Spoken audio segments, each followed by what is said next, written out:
Silence alarm की एक कर्कश तीखी आवाज ने कक्ष को चीर दिया।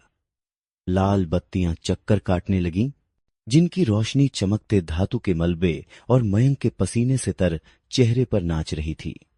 सिलास की चेतावनी अभी हवा में गूंज ही रही थी कि धड़ाम, ऑब्जर्वेटरी जीरो की मुख्य भारी द्वार पर एक जोरदार धमाका हुआ। पूरा कक्ष हिल उठा। धातु की चीख भरी आवाज हुई, क्योंकि ब्लास्ट प्रूफ सीलें तनाव से चरमरा उठीं। वे आ गए, सिलास ने शांत स्वर में कहा।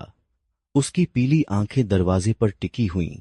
कोई भय नहीं, सिर्फ गहन गणना। तेरा समय खत्म हो गया बच्चे। अब सीखना युद्ध क्षेत्र में होगा। जीवित रहने की कीमत खून है। तैयार हो जा। मयंक का दिल जोर से धड़का। उसकी हथेलियों की सूजन अभी कम भी नहीं हुई थी। उसके कंधे पर ड्रोन के बोल्ट की जलन अभी ताजा थी। उसके भीतर की सुनहरी नदी, जो ड्रोन के विनाश के बाद उफान पर थी, अब एक तेज गर्म बाढ़ की तरह बहने लगी। डर था, ठंडा, पेट में मरोड़ डालने वाला डर। पर उसके ऊपर हावी था वह क्रोध, गहरा, पुराना, उसके खोए हुए अतीत और वर्तमान की बेबसी से पैदा हुआ। वे मुझे मिटाना चाहते हैं, जैसे मैं कोई कचरा हूं। क्रैश। दरवाजे का केंद्र एक चमकते हुए गोलाकार विस्फोट में फट गया। मोटी स्टील की चादरें अंदर की ओर मुड़ीं, फटीं और धुएं और चिंगारियों के बीच अंदर गिरीं। विस्फोट की लहर ने मयंक को पीछे धकेल दिया। कानों में सीटी बजने लगी। धुएं के पर्दे के पीछे से 3 आकृतियां दिखाई दीं। वे इंसानी थीं, पर मशीनों जैसी। ऊंचे, पतले, पूरी तरह मैट, ब्लैक टैक्टिकल आर्मर में लिपटे हुए। उनके हेलमेट बिना किसी विशेषता के चिकने थे। सिर्फ एक ही ऑप्टिकल सेंसर, एक संकीर्ण, खतरनाक लाल रेखा, जो चेहरे के स्थान पर चमक रही थी।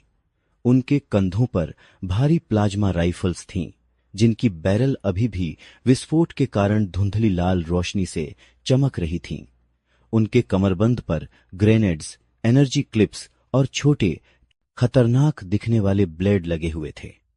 उनकी चाल धीमी, मापी हुई और पूरी तरह सिंक्रोनाइज्ड थी। तीनों एक साथ आगे बढ़े, एक घातक नृत्य की तरह। कोई शब्द नहीं, कोई आवाज नहीं, सिर्फ आर्मर के हल्के खनखनाहट और फर्श पर उनके भारी जूतों के पड़ने की आवाज। इरेजर टास्क फोर्स, सिलास ने फुसफुसाया। उसकी आवाज अब एक खतरनाक कर्कशता में बदल गई थी। Elite killing units, no quarter, no prisoners, सिर्फ विलोपन। टास्क फोर्स के नेता ने, जिसके हेलमेट पर एक सूक्ष्म सफेद स्ट्राइप थी, अपनी राइफल थोड़ा ऊपर उठाई। उसका लाल सेंसर सीधे मयंक पर टिक गया। एक ठंडी, यांत्रिक आवाज हवा में काटी। Target Mayank. Primary threat identified. Elimination protocol initiated. नीचे गिर, सिलास चिल्लाया। JAP, JAP, JAP. 3 घातक लाल प्लाज्मा बोल्ट्स, ड्रोन के स्टन बोल्ट से कहीं ज्यादा तेज और घातक, हवा को चीरते हुए मयंक की ओर बढ़े। मयंक ने अपना एनर्जी सेंस बबल तुरंत फैलाया। उसने भयानक ऊर्जा को महसूस किया, घनी, विकृत, नष्ट करने वाली। वह जमीन पर लुढ़का, पीछे की ओर। Bang, bang, bang. बोल्ट्स उसके पल भर पहले खड़े होने की जगह पर लगे। ज्वलनशील प्लाज्मा से फर्श को जला दिया, पिघला दिया।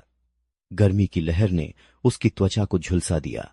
उसके गिरते ही अन्य 2 सैनिकों ने अपनी राइफलें घुमाईं, लेकिन उनका निशाना सिलास था।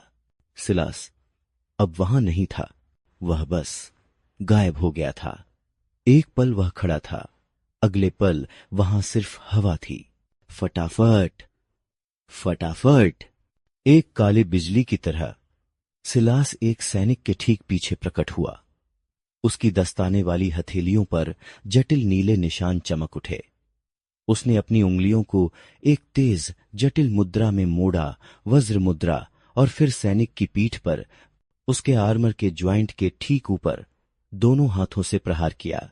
क्रैक, ध्वनि रीढ़ की हड्डी टूटने जैसी थी। सैनिक एक अमानवीय चीख के साथ आगे की ओर झुका। उसका लाल सेंसर पागलों की तरह चमकने लगा। वह जमीन पर गिर पड़ा, पूरी तरह स्थिर। उसकी राइफल खाली हाथ से छूट गई। पीछे नेता की यांत्रिक आवाज चिल्लाई। बचे हुए 2 सैनिक तेजी से पीछे हटे, अपनी राइफलें अब सिलास पर तान दी। मयंक को पीछे हटने का मौका मिल गया। वह एक उल्टे हुए ट्रेनिंग पैड के पीछे छिप गया। उसका दिल धड़क रहा था, जैसे छाती फाड़कर बाहर निकलना चाहता हो। उसने सिलास को देखा, तेज, घातक, एक जीवित तूफान। यही असली शक्ति है, यही मुझे बनना है। JAP, JAP. 2 लाल बोल्ट सिलास की ओर बढ़े। सिलास ने अपना हाथ उठाया। उसकी हथेली के सामने हवा झिलमिलाई और एक चमकीला नीला ऊर्जा ढाल प्रकट हो गया, जिस पर जटिल ज्यामितीय पैटर्न उभरे हुए थे। Bomb, bomb. प्लाज्मा बोल्ट ढाल से टकराए, उसे चमकीले नीले और लाल प्रकाश में नहा दिया, पर टूट नहीं सके। ढाल पर सिर्फ हल्के दरार जैसे निशान दिखे। मयंक, सिलास की आवाज गूंजी। उसकी आंखें अभी भी अपने 2 लक्ष्यों पर टिकी हुईं। ये तेरे शिकार हैं, उसकी राइफल उठाओ। उसने गिरे हुए सैनिक की ओर इशारा किया। शिकार? मयंक ने उस भारी, अजीब दिखने वाली प्लाज्मा राइफल को देखा।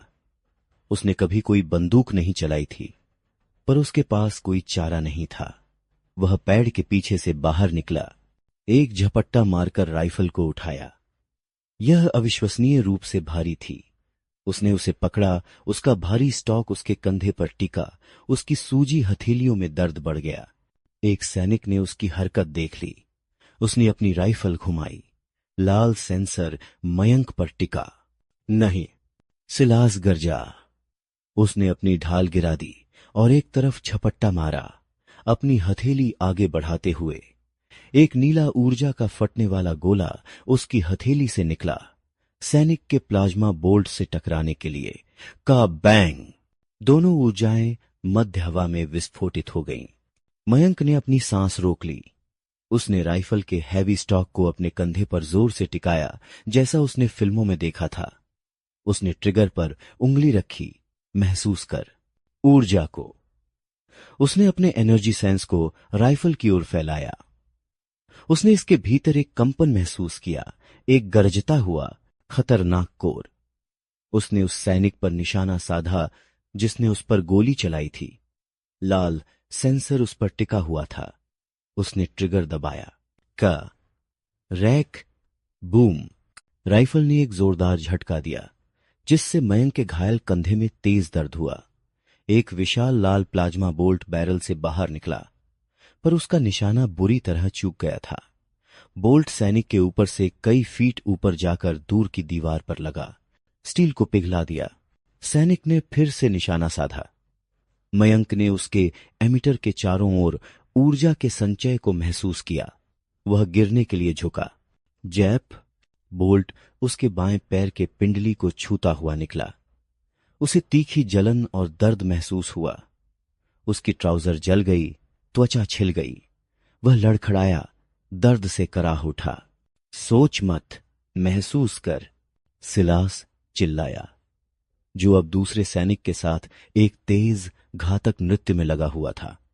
सिलास तेजी से हिल रहा था, धुंधला सा दिखाई दे रहा था, नीली ऊर्जा के फटने से सैनिक को दूर रखते हुए, जो अपनी भारी राइफल से लगातार फायर कर रहा था। नेता ने सिलास को छोड़ दिया। उसका लाल सेंसर मयंक पर टिक गया। उसने अपनी राइफल नीची की, एक हाथ से। दूसरे हाथ से उसने अपनी कमरबंद से एक छोटा डिस्क जैसा उपकरण निकाला।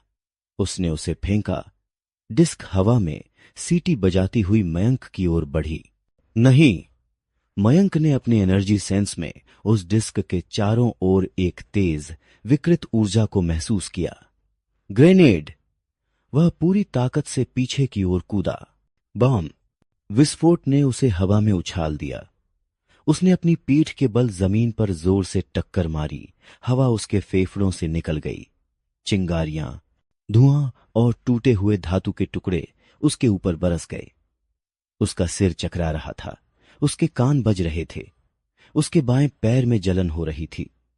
उसने राइफल को पकड़े रखा था, पर वह अब टेढ़ी हो गई थी, बैरल क्षतिग्रस्त थी। नेता धीरे धीरे आगे बढ़ा। उसकी भारी टहलती आवाज फर्श पर गूंज रही थी। उसकी राइफल अब मयंक के सीने पर टिकी हुई थी। लाल सेंसर निर्ममता से चमक रहा था। Target neutralisation imminent. मयंक ने जमीन पर लेटे हुए उस घातक बैरल को देखा। डर ने उसे जकड़ लिया, पर तभी उसके भीतर की सुनहरी नदी उबल पड़ी। नहीं, यहां खत्म नहीं हो सकता। उन्हें जवाब देना है। उस क्रोध ने, उस जीने की ज्वाला ने उसके प्राण को एक ज्वालामुखी की तरह फटने पर मजबूर कर दिया। उसने राइफल को छोड़ दिया। उसने अपने दोनों हाथ आगे बढ़ाए, हथेलियां खुली हुईं। उसने कल्पना की कि वह उस ब्लैक आर्मर्ड नेता को उसी तरह उड़ा देगा जैसे उसने ड्रोन को किया था। उसने अपने भीतर की सारी ऊर्जा खींची, उसे अपनी हथेलियों में धकेला। जाओ। एक अशक्त किंतु तीव्र सुनहरी ऊर्जा की लहर उसकी हथेलियों से फूट पड़ी, धुएं को चीरती हुई सीधे सैनिक की ओर बढ़ी। नेता ने बिना हिले डुले अपनी बाईं भुजा उठाई। एक छोटा चमकीला एनर्जी शील्ड उसकी बांह पर प्रकट हुआ। बॉम्ब! सुनहरी लहर ढाल से टकराई, उसे क्षण भर के लिए चमकीले प्रकाश में नहा दिया। ढाल चरमराया, पर टूटा नहीं। नेता सिर्फ एक कदम पीछे हटा। Primary threat capability assessed. Energy manipulation crude, unfocused. Elimination priority alpha. उसकी राइफल का बैरल फिर से चमक उठा। तभी एक काली बिजली गिरी। सिलास, जिसने दूसरे सैनिक को एक खंभे से पटक दिया था, जिससे उसका लाल सेंसर फट गया था, अब नेता के ठीक ऊपर हवा में था। उसकी आंखें ज्वलंत पीली थीं। उसकी उंगलियां एक नई जटिल मुद्रा में थीं, अग्नि मुद्रा। उसने अपनी हथेलियां नीचे की ओर फेंकी। फूश! बाउम! नेता के ठीक ऊपर की हवा में विस्फोट हो गया। लेकिन यह आग नहीं थी, यह शुद्ध संपीड़ित प्राण ऊर्जा का विस्फोट था। एक नीला फ्लैश, फिर एक भयानक दबाव की लहर जो नीचे की ओर धंस गई। नेता के एनर्जी शील्ड ने क्रैक की आवाज के साथ बिखरते हुए चमकदार टुकड़ों में विस्फोट कर दिया। आर्मर के जोड़ों से चिंगारियां निकलीं। नेता घुटनों के बल गिर गया। उसके हेलमेट पर लाल सेंसर फ्लिकर करने लगा। उसकी राइफल उसके हाथ से छूट गई। अब मयंक! सिलास जमीन पर उतरा। उसकी सांसें तेज थीं। उसके चेहरे पर पहली बार थकान के लक्षण दिखाई दिए। उसे खत्म करो। उसका हेलमेट उसका कमजोर बिंदु है। अपनी ऊर्जा को एक बिंदु पर केंद्रित करो। एक भाला। अब! मयंक लड़खड़ाता हुआ उठा। उसके बाएं पैर में दर्द था। उसका सिर चकरा रहा था। नेता पहले से ही उठने की कोशिश कर रहा था।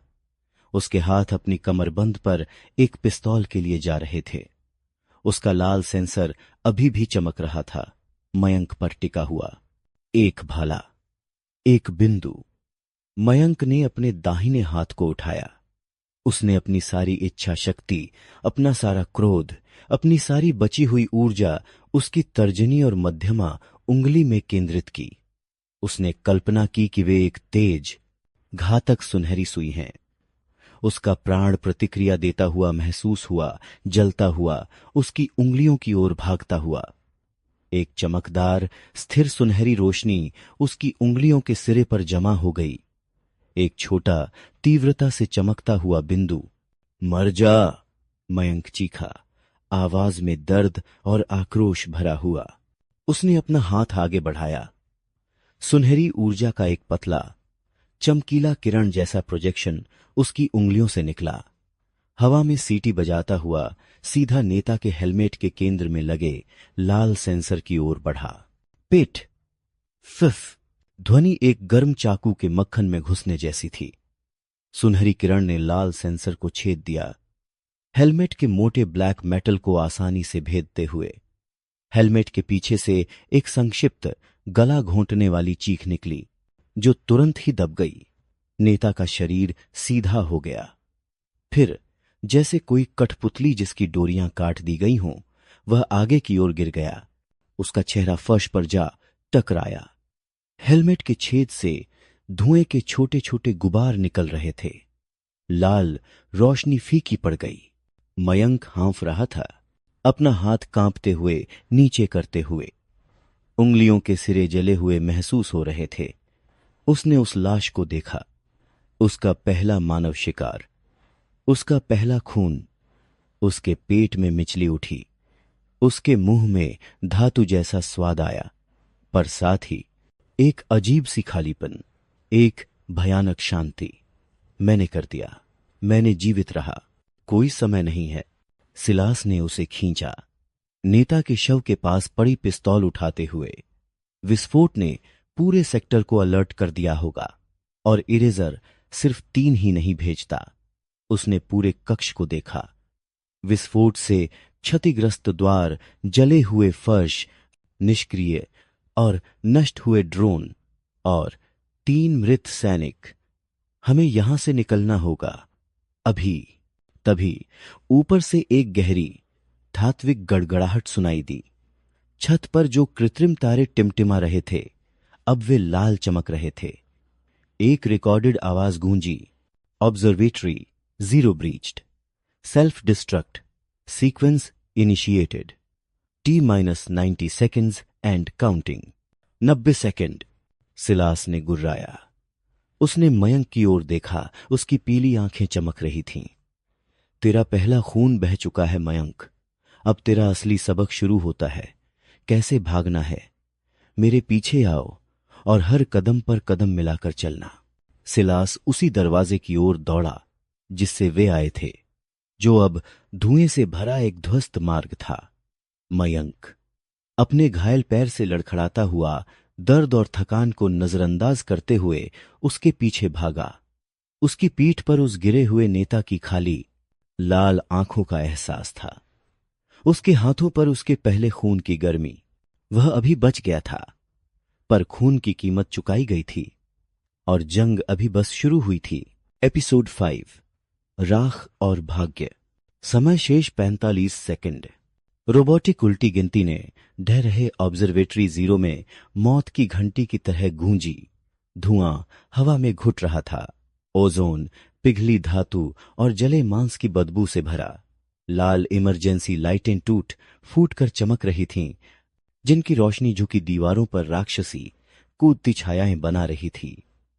मयंक के पैरों तले जमीन जोर से कांपी, क्योंकि सुविधा के भीतर गहराई से दूसरे विस्फोट हुए।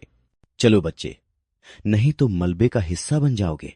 सिलास की आवाज उसकी सामान्य बर्फीली नियंत्रण से रहित एक कच्ची खरोंच जैसी थी।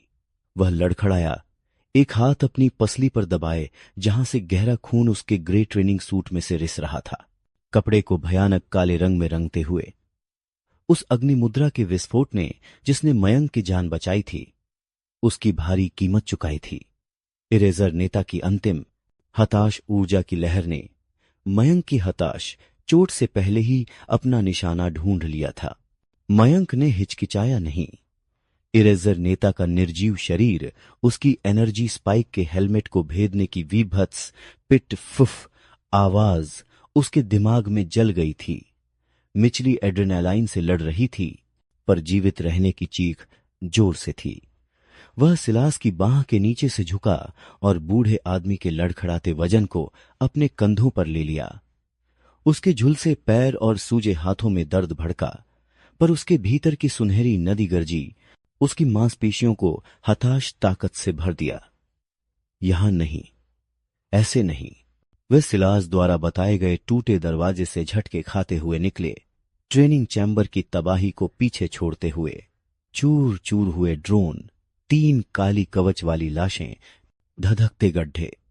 आगे का कॉरिडोर एक बुरे सपने जैसा था। छत के पैनल टूटे दांतों की तरह लटक रहे थे, चिंगारियां बिखेरते हुए। खुले तार नीली और पीली बिजली के झोंके छोड़ रहे थे। फर्श मलबे से अटा पड़ा था, मुड़ी धातु, टूटा कांच और अज्ञात यांत्रिक हिस्से। हवा दीवार में आगे एक विशाल छेद से निकलती तीव्र गर्मी से कांप रही थी।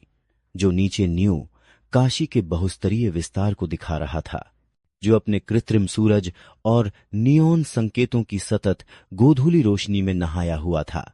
समय शेष 30 सेकंड। बाएं, सिलास ने हांफते हुए कहा। उसकी आवाज दर्द से भरी थी। मयंक ने आज्ञा मानी। उन्हें एक कोने की ओर खींचा।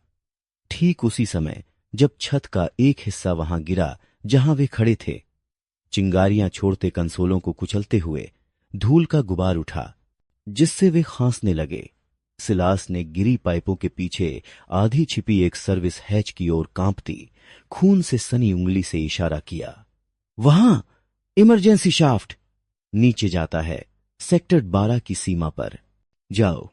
मयंक ने उन्हें उसकी ओर खींचा। हैच भारी थी, गर्मी से मुड़ी हुई। उसने अपने हाथों के दर्द को नजरअंदाज करते हुए दांत पीसे और अपनी बाहों में कच्ची प्राण विद्या ऊर्जा भर दी। उसकी बाइसेप्स के चारों ओर एक हल्का सुनहरी झिलमिलाहट हुई। एक गुर्राती हुई दहाड़ के साथ उसने हैच खोल दी। विरोध करती धातु की चीखात्म विनाश क्रम की बढ़ती गड़गड़ाहट में खो गई। अंदर एक ऊर्ध्वाधर शाफ्ट था। अंधेरा और स्नेहक व ओजोन की बदबूदार एक जर्जर मेंटेनेंस सीढ़ी गहन अंधकार में नीचे उतर रही थी। कंपन यहां ज्यादा तेज थे। मरती संरचना की धात्विक कराह भयावह थी। नीचे अब, सिलास ने आदेश दिया, मयंक को खुली जगह की ओर धकेलते हुए।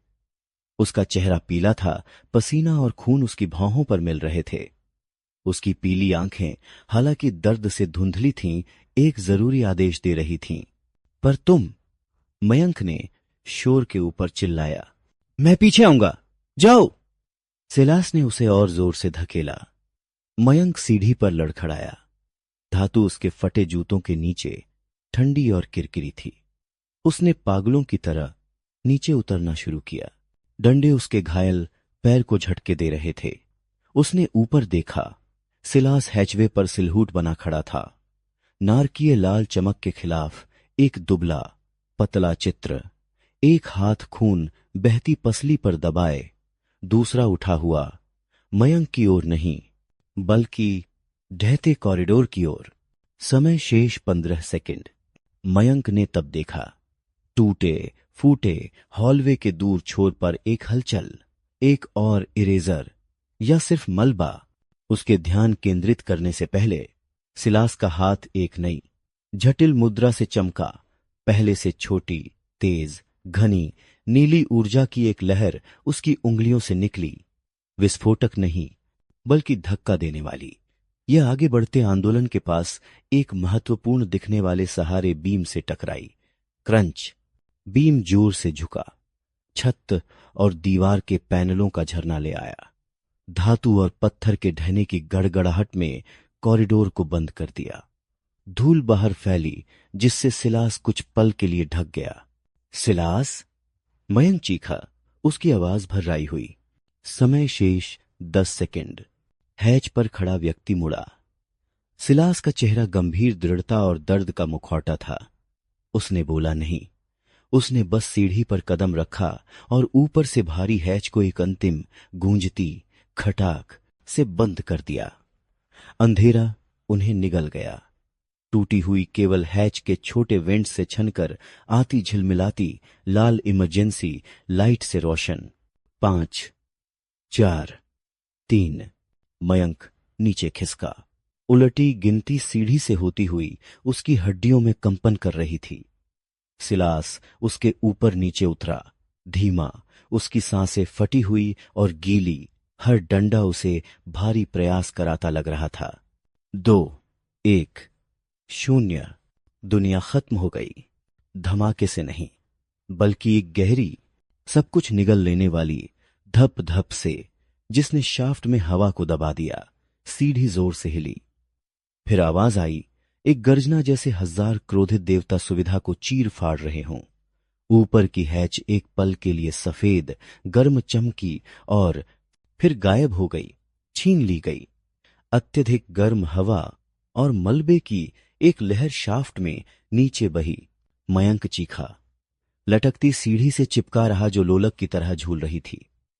धातु, प्लास्टिक और अज्ञात मलबे के टुकड़े उनके चारों ओर बरसने लगे, शाफ्ट की दीवारों से टकराते हुए, उनसे बाल बाल बचते हुए। आवाज बहरी करने वाली थी, उनकी इंद्रियों पर एक शारीरिक हमला। यह अनंत काल जैसा लगा। शाफ्ट ऐंठा, धूल और तीखा धुआं उन्हें घुटा रहा था। मयंक ने अपनी आंखें बंद कर लीं, अपना चेहरा ठंडे डंडे से दबाते हुए पकड़े रहने, अपने भीतर के भयभीत सुनहरी नदी को किनारों से फटने और उसे निगलने से रोकने के लिए हर औंस इच्छा शक्ति डाल दी। ऊपर सिलास की थकी हुई सांसें अराजकता में एकमात्र लंगर थीं। धीरे धीरे पीड़ादायक रूप से हिंसा कम हुई। गर्जना एक गहरी कराह में बदल गई। फिर चिंताजनक चरचराहट और ढहने की आवाजें। मलबे की बौछार कम हुई, फिर रुक गई। हवा धूल और विनाश की दम घोंटने वाली गंध से भरी रही, पर तीव्र गर्मी फीकी पड़ गई। नीचे से उठती ठंडी हवा ने जगह ले ली। इमरजेंसी लाइट कमजोर झिलमिलाई, घूमती धूल के कणों को रोशन करते हुए। मयंक हंसा, कंकड़ थूकते हुए।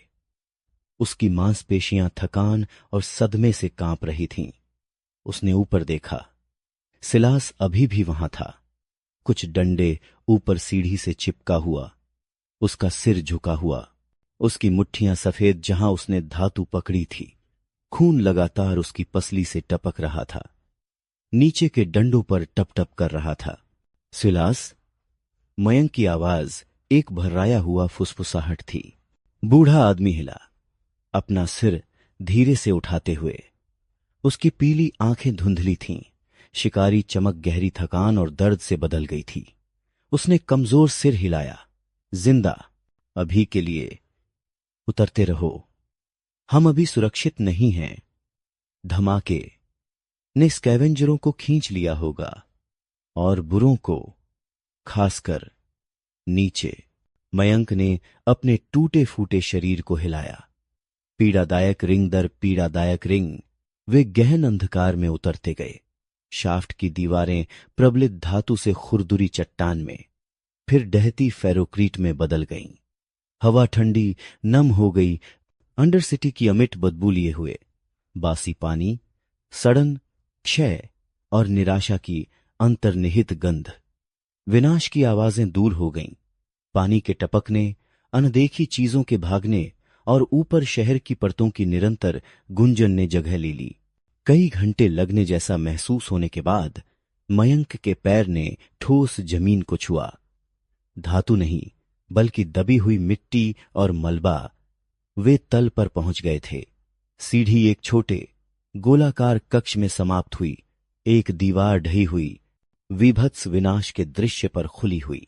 वे नियो काशी के कुख्यात सेक्टर 12-12-12 धगटर की सीमा पर खड़े थे। यह कोई सेक्टर नहीं था, यह एक जख्म था। ऑब्जर्वेटरी जीरो का मलबा गिरे विशालकाय के शव की तरह इलाके में बिखरा हुआ था। झुलसी धातु के नुकीले टुकड़े गंदी जमीन में घुसे हुए। कचरे के पहाड़ों के बीच चमकती मिश्रित सामग्री के टुकड़े।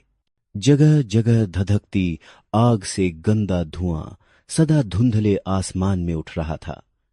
प्राचीन स्पायर पूर्व संरचनाओं के टूटे खंडहर कचरे में टूटे दांतों की तरह निकले हुए थे। हवा जलते प्लास्टिक, सड़न और जहरीले रसायनों की गंध से भरी थी। दूर मलबे की छायाओं में फुसफुसाती आकृतियां हिल रही थीं।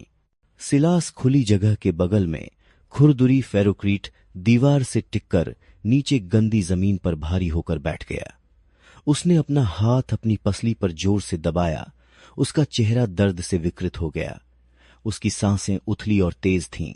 बांधना पड़ेगा इसे, बच्चे, उसने कर्कश स्वर में कहा, अपनी चोट की ओर इशारा करते हुए। थैली मेरी कमरबंद पर। मयंक ने सुन्न सूजी उंगलियों से सिलास की कमरबंद पर थैली से छेड़छाड़ की। अंदर उसे एडवांस्ड मेडटैप का एक रोल मिला। स्व चिपकने वाला, बांझ और खून का थक्का जमाने वाले और नैनाइट हीलर से भरपूर। यह गंदगी में विदेशी और कीमती लगा। घुटने टेककर उसने सावधानी से सिलास के खून से स्ने कुर्ते को खोला। चोट भयानक थी। पसलियों के नीचे एक गहरा दरारदार कटा, संभवतः इरेजर के हमले से ऊर्जित हुई छर्रे से। यह गहरे रंग से धड़क रहा था। मयंक ने मिचली की एक और लहर को दबाया, काम पर ध्यान केंद्रित किया। उसने टैप लगाया जितना अच्छा कर सकता था। उसके अनाड़ी हाथ सिलास की संक्षिप्त, दर्द से भरी निर्देशों का पालन करते हुए कसकर, हां, अब सुनो। सिलास ने मयंक की कलाई पकड़ ली, उसकी कमजोरी के बावजूद आश्चर्यजनक ताकत से। उसकी पीली आंखें मयंक की आंखों में घुस गईं। नाइट्स, समझौता हो गया। इरेजर को पता था स्थान, गद्दार या बुरा। अब किसी पर भरोसा नहीं। मयंक घूरा रहा। एक नई तरह की ठंड उसकी हड्डियों में रिस रही थी। गद्दारी? वे कहां जा सकते थे? वे भगोड़े थे, घायल शहर के सबसे अराजक हिस्से में। सिलास खांसा, एक गीली खड़खड़ाने वाली आवाज, जाना है, गायब, ठीक होना है। तुझे ट्रेनिंग चाहिए, असली ट्रेनिंग, सिर्फ जीवित रहना नहीं। वह दर्द से चेहरा बनाते हुए एक कंपकंपी सी सांस लेते हुए बोला, जानता हूं किसी को, पुराना, जान पहचान, दोस्त नहीं, पर इरेजर से और उनके मालिकों से ज्यादा नफरत करता है। रहता है और गहराई में, रस्ट वॉरेंस में। रस्ट वॉरेंस, गटर में भी यह नाम भय से फुसफुसाया जाता था। ढही बुनियादी सुविधाओं, बाढ़ वाली सुरंगों और म्यूटेंट ग्रस्त खंडहरों का एक भूल भुलैया नेटवर्क जो अंडरसिटी के नीचे था। एक ऐसी जगह जहां कालू सिंह जैसे स्कैवेंजर गैंग्स के रस्ट हाउंड्स भी जाने से डरते थे। क्या हम वहां पहुंच सकते हैं? मयंक ने पूछा। उसकी आवाज में शक घना था। सिलास बुरी तरह घायल था। वॉरेंस तैयारी के बिना मौत की सजा थी। हां, सिलास ने बुरी तरह कहा। हां, एकमात्र मौका, उसे कहते हैं द फोर्ज मास्टर।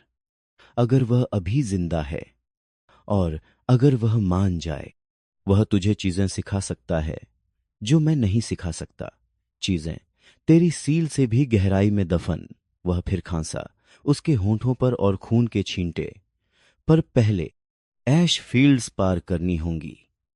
खतरनाक स्कैवेंजर, म्यूटेंट्स, इरेजर गश्त चक्कर लगा रही होंगी।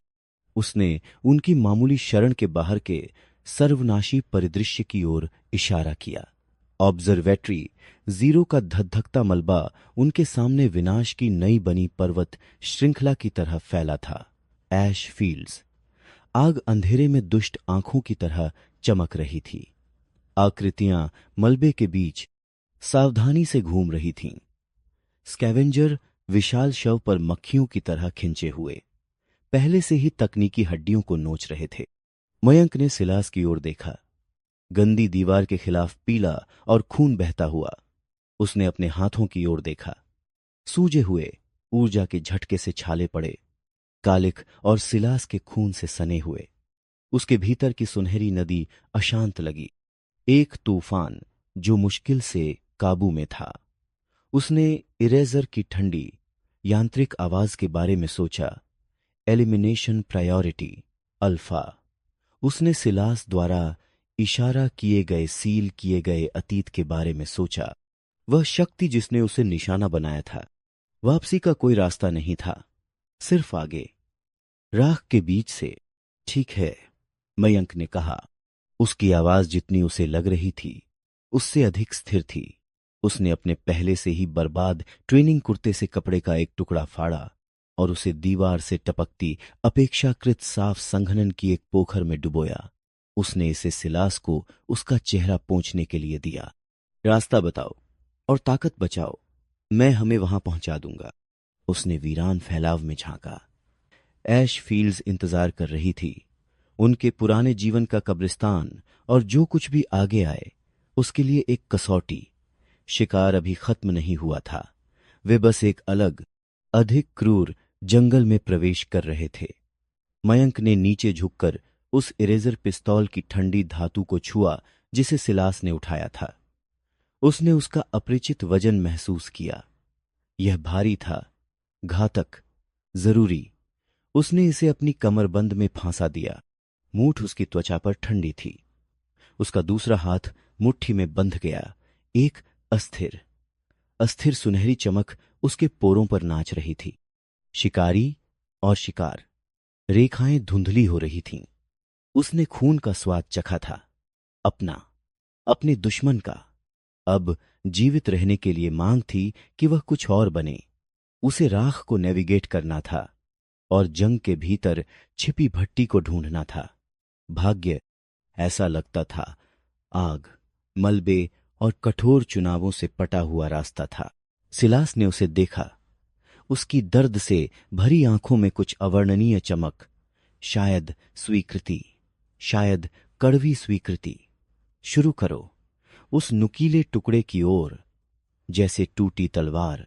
उसने फुसफुसाया, एक कांपती उंगली से धुंधले आसमान में एक विशिष्ट काली धातु के शार्ड की ओर इशारा करते हुए।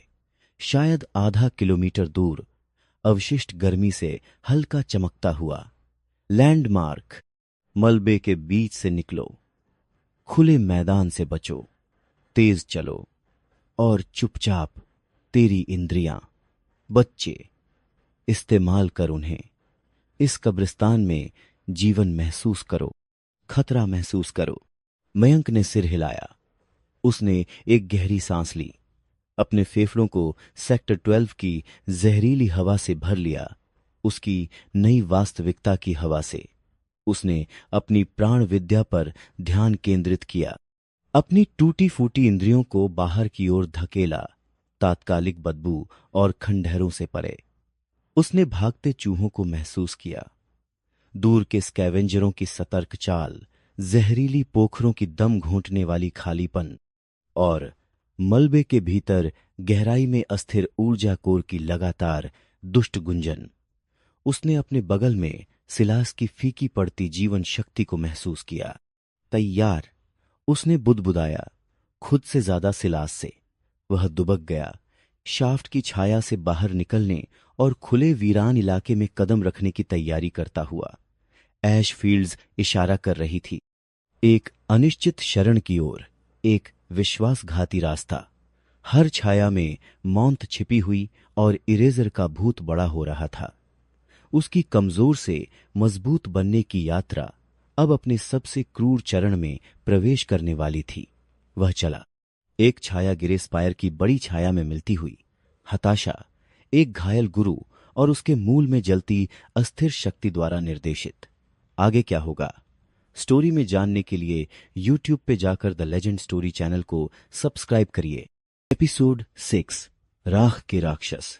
ऐश फील्ड्स का विशैला सन्नाटा मयंक के कानों पर चिपक गया। हवा में जलते प्लास्टिक और धातु की गंध, मलबे के नीचे दबे जलते सर्किटों की तीखी बदबू और कहीं दूर सड़ते पानी की मीठी सड़ांध मिली हुई थी। सिलास का वजन उसके कंधे पर एक पीड़ादायक स्थिरता थी। बूढ़ा गुरु लगभग बेहोश था, उसकी सांसें फटी हुई और गीली, कदम डगमगाते हुए। मयंक ने अपने एनर्जी सेंस को जितना संभव हो फैलाया, इस जहरीले कब्रिस्तान में हर हिलती डुलती चीज को महसूस करने की कोशिश करते हुए। उसने उन दूर की आकृतियों को देखा, स्कैवेंजर, मलबे के पहाड़ों के बीच सरकते हुए, चमकती धातु के टुकड़ों पर टूट पड़ते हुए। वो टुकड़ा, सिलास ने फुसफुसाया। उसकी आवाज बमुश्किल सुनाई दे रही थी, एक उंगली हिलाते हुए जो टूटी तलवार जैसे नुकीले धातु के शार्ड की ओर इशारा कर रही थी। पहला पड़ाव, वहां सांस ले सकते हैं। मलबे के पहाड़ों के बीच से रास्ता बनाना एक दुस्वप्न था।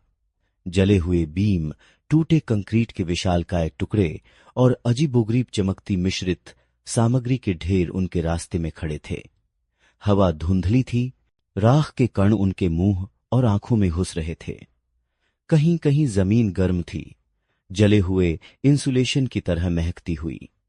उन्हें विशाल जहरीले पोखरों को घेरना पड़ा जो हरे नीले रंग में चमक रहे थे। उनसे उठती भाप उनकी त्वचा को चुभ रही थी। मयंक ने अपने सुनहरे प्रवाह से ऊर्जा खींचकर अपनी थकी हुई मांसपेशियों को ताकत दी, पर हर कदम के साथ वह नदी और अशांत लगती थी, एक जंगली नाला जो बांध तोड़ने को तैयार था। वे टूटी तलवार जैसे टुकड़े के नीचे पहुंचे जो एक झुके हुए धातु के गर्डर से टिका हुआ था, जिसने एक छोटा सा आश्रय बना दिया था। मयंक ने सिलास को धीरे से जमीन पर उतारा। बूढ़ा आदमी फौरन ढह गया। उसकी पीठ दीवार से टिकी, उसकी आंखें बंद। उसके बांधे हुए घाव से खून का रिसना बढ़ गया था।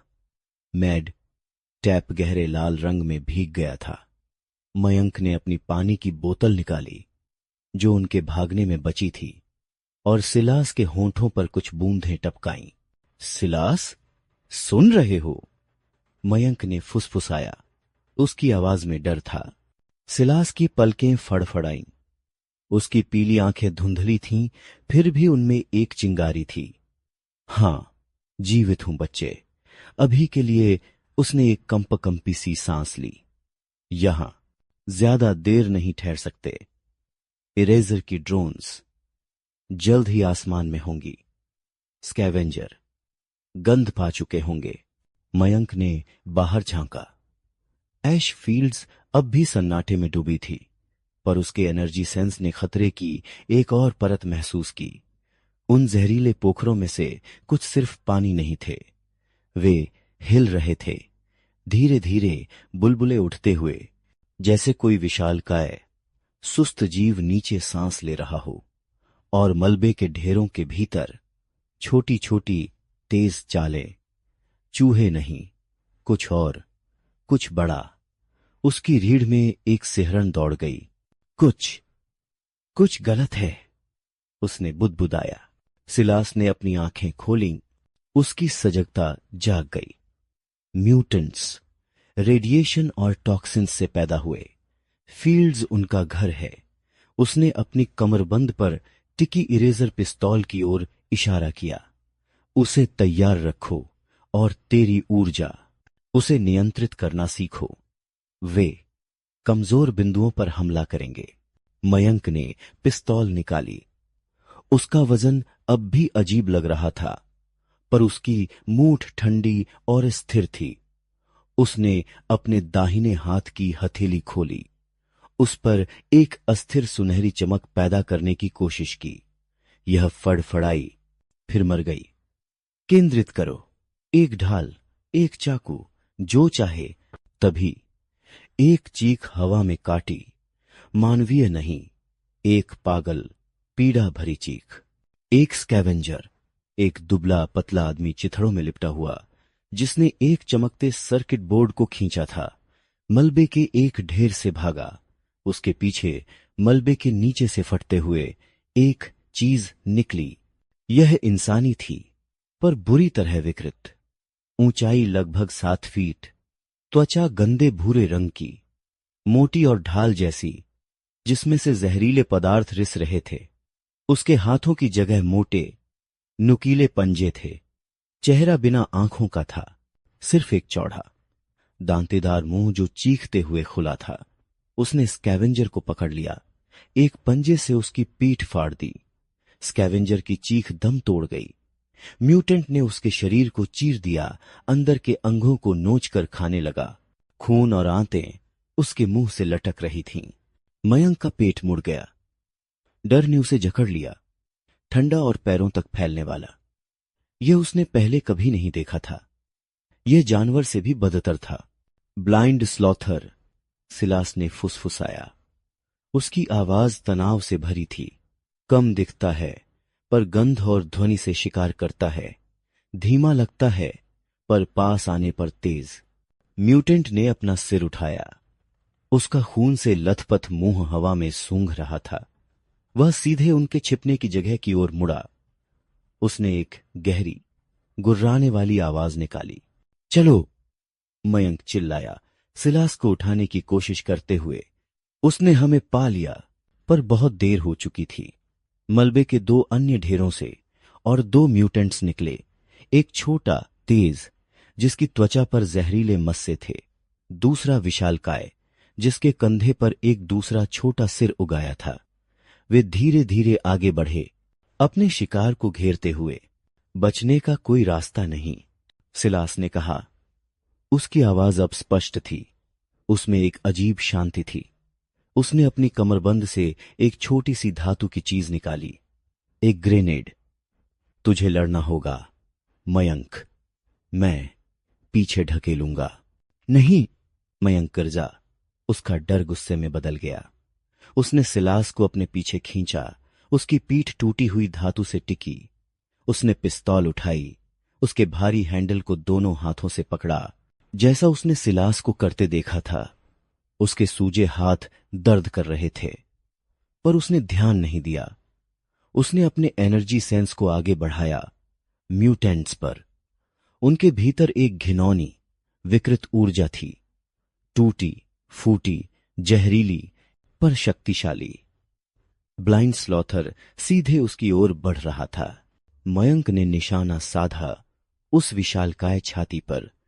उसने ट्रिगर दबाया। खरैक! पिस्तौल ने एक जोरदार झटका दिया। गोली स्लॉथर के बाएं कंधे पर जा लगी। मोटी त्वचा को फाड़ते हुए हरे रंग का गाढ़ा तरल बाहर निकला। म्यूटेंट चीखा, पर रुका नहीं। यह उसे और गुस्से में कर दिया। वह तेजी से आगे बढ़ा। छोटा मस्सेदार म्यूटेंट दाईं ओर से झपट्टा मारने लगा। मयंक ने उसकी तेज ऊर्जा को महसूस किया। वह बाईं ओर झुका। म्यूटेंट का जहरीला पंजा उसके बालों को छूता हुआ निकल गया, हवा को चीरते हुए।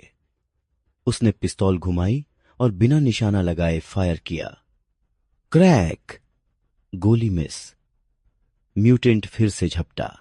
तभी विशालकाय दो सिर वाला म्यूटेंट पीछे से आया। अपने विशाल पंजे से मयंक को कुचलने के लिए उठा। सिलास चिल्लाया, नीचे! मयंक ने जमीन पर लुढ़क लिया। धड़ाम! म्यूटेंट का पंजा उस जगह पर गिरा जहां वह खड़ा था। फर्श को दरकाते हुए मयंक ने अपनी पिस्तौल ऊपर उठाई, सीधे म्यूटेंट के निचले पेट पर फायर किया। क्रैक! गोली घुसी। म्यूटेंट गुर्राया, पीछे हटा, पर फिर आगे बढ़ा। यह बहुत मजबूत था।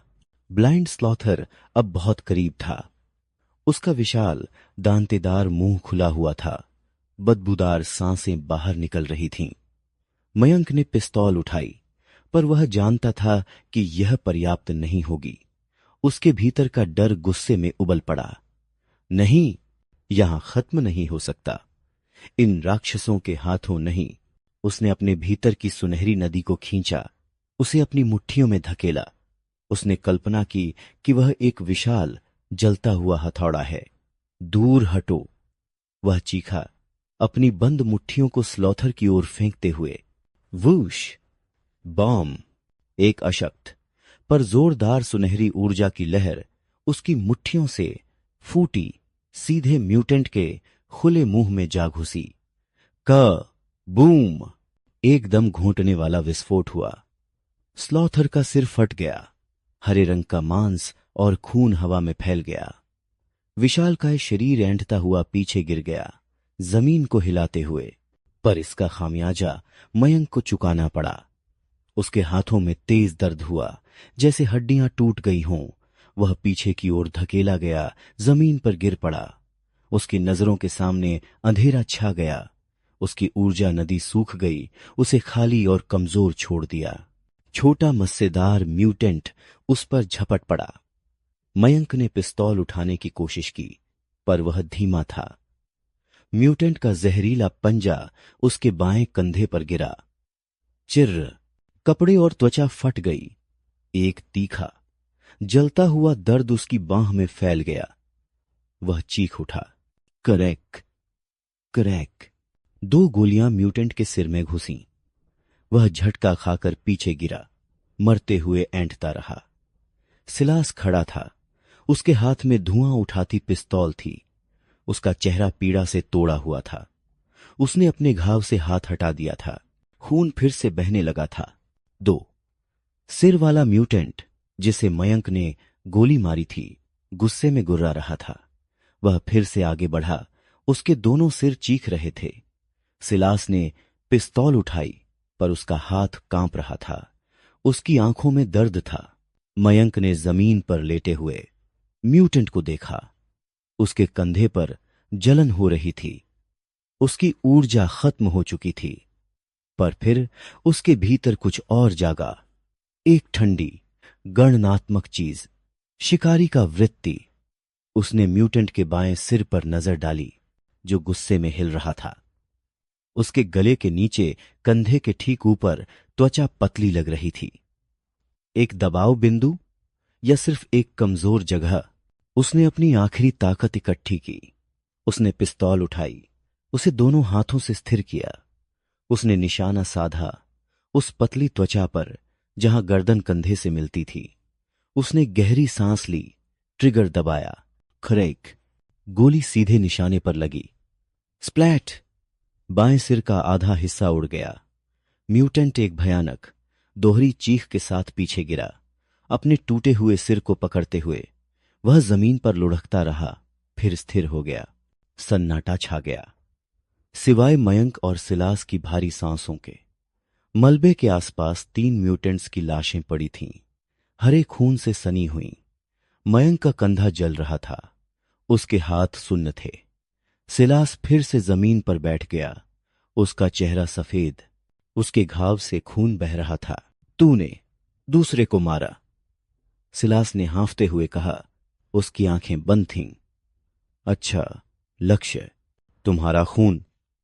मयंक बुदबुदाया, अपने घाव को नजरअंदाज करते हुए खिसकर सिलास के पास गया। उसने फटे कपड़े से दबाव बनाने की कोशिश की। समय नहीं है, सिलास ने कहा। उसकी आवाज कमजोर हो रही थी। आवाजों ने औरों को बुला लिया होगा।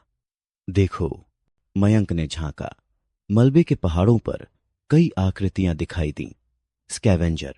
पर अब वे अकेले नहीं थे, वे बड़े समूहों में इकट्ठा हो रहे थे। उनकी आंखें मलबे और लाशों पर टिकी हुईं।